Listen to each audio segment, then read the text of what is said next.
عبادت تین قسم کی ہوتی ہے. اسلام میں تین قسم کی عبادتیں ہیں. پہلے نمبر پر بدنی عبادت، دوسرے نمبر پر مالی عبادت، تیسرے نمبر پر مرکب عبادت. عبادات بدنیہ، عبادات مالیہ، عبادات مرکبہ. پوری عبادات کا جائزہ لو تو تین قسمیں بنتی ہیں. عبادات بدنیہ وہ عبادت جو بدن کے ساتھ تعلق رکھتی ہے، جیسے نماز، یہ بدن کے ساتھ ادا کی جاتی ہے، جسم کے ساتھ. اس کو عبادت بدنیہ کہتے ہیں. دوسرے نمبر پر روزہ،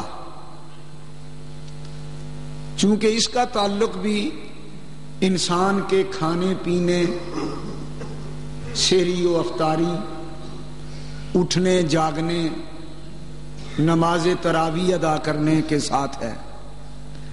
لہذا روزہ بھی بدنی عبادت ہے.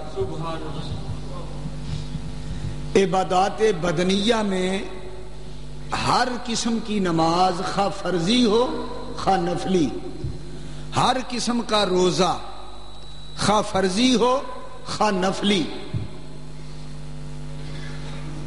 نماز اور روزہ بدنی عبادت ہے.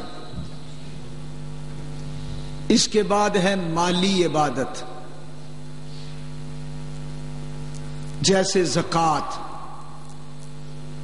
صدقہ، فطرانہ، عشر، قربانی دینا. یہ سب مالی عبادتیں. اس میں انسان کا مال خرچ ہوتا ہے.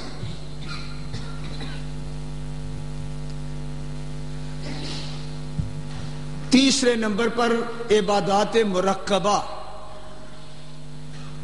دونوں قسم کی بدنی اور مالی عبادتیں اکٹھی ہو جائیں جس عبادت میں، اس کو عبادت مرکبہ کہتے ہیں. جیسے حج. حج بدنی عبادت بھی ہے اور مالی عبادت بھی، کیونکہ انسان اللہ کی بارگاہ میں اپنا مال اور جان، حج کے لیے جب جاتا ہے تو مال اور جان دونوں اللہ کے سپرد کر دیتا ہے. اور اس کے ساتھ روزہ بھی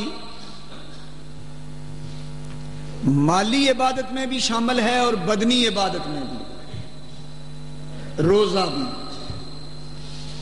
کیونکہ روزے کے اندر انسان مال بھی خرچ کرتا ہے. تو یہ تین قسم کی عبادتیں ہیں: عبادت بدنی، عبادت مالی اور عبادت مرکبہ.